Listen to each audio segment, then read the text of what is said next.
నమస్తే అండి. Welcome back to my channel.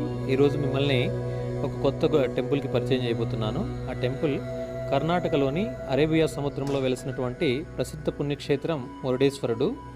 ఈ టెంపుల్ కందుక కొండపై మూడు వైపులా సముద్రం మధ్యలో కొలువైనటువంటి ఆలయం. ప్రపంచంలోనే రెండవ అతిపెద్ద శివ విగ్రహానికి మరియు ఆకాశాన్ని తాకేటువంటి రాజగోపురానికి ప్రసిద్ధి చెందినటువంటి టెంపుల్. ఈ టెంపుల్ని మనకు అబ్జర్వ్ చేసినట్లయితే ఇందులో 123 అడుగుల అత్యంత భారీ ఎత్తు కలిగినటువంటి శివ విగ్రహం ఉంది. ఈ విగ్రహాన్ని చెక్కడానికి సుమారుగా 2 సంవత్సరాల టైం పట్టిందంట. ఇక్కడ దీనికి పైన బంగారు తాపకం చేయడం వలన అక్కడ మనకు సూర్యకాంతి పడినప్పుడు చూడ్డానికి కనువిందుగా ఉంటుంది.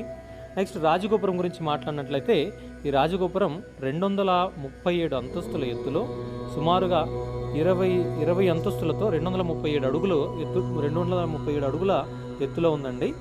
మరి ఈ గోపురాన్ని మనం గమనించినట్లయితే ఈ గోపురం పై వరకు చేరడానికి లిఫ్ట్ సౌకర్యం కూడా ఉంది. ఈ పైకి గన మనం ఎక్కినట్లయితే గన మనకు అరేబియా సముద్రం దాని చుట్టుపక్కల ఉన్నటువంటి పరివాహక ప్రాంతం చాలా అందంగా కనపడుతుంది.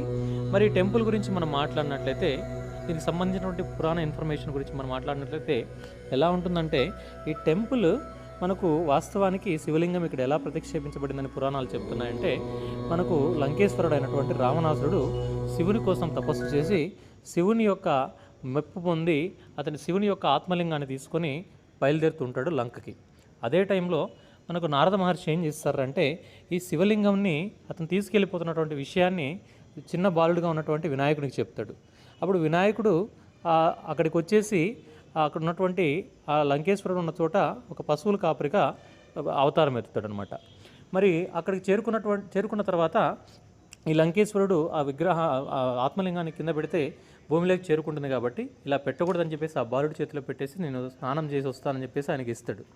వాస్తవానికి అక్కడ ఆయన వచ్చింది ఆ విగ్రహాన్ని కింద పెట్టేయడం కోసం కాబట్టి ఆ విగ్రహాన్ని కింద పెట్టేస్తాడు. మళ్ళీ రావణాసుడు ఎంత ప్రయత్నించినా సరే ఆ విగ్రహాన్ని బయటకు తీయలేడు.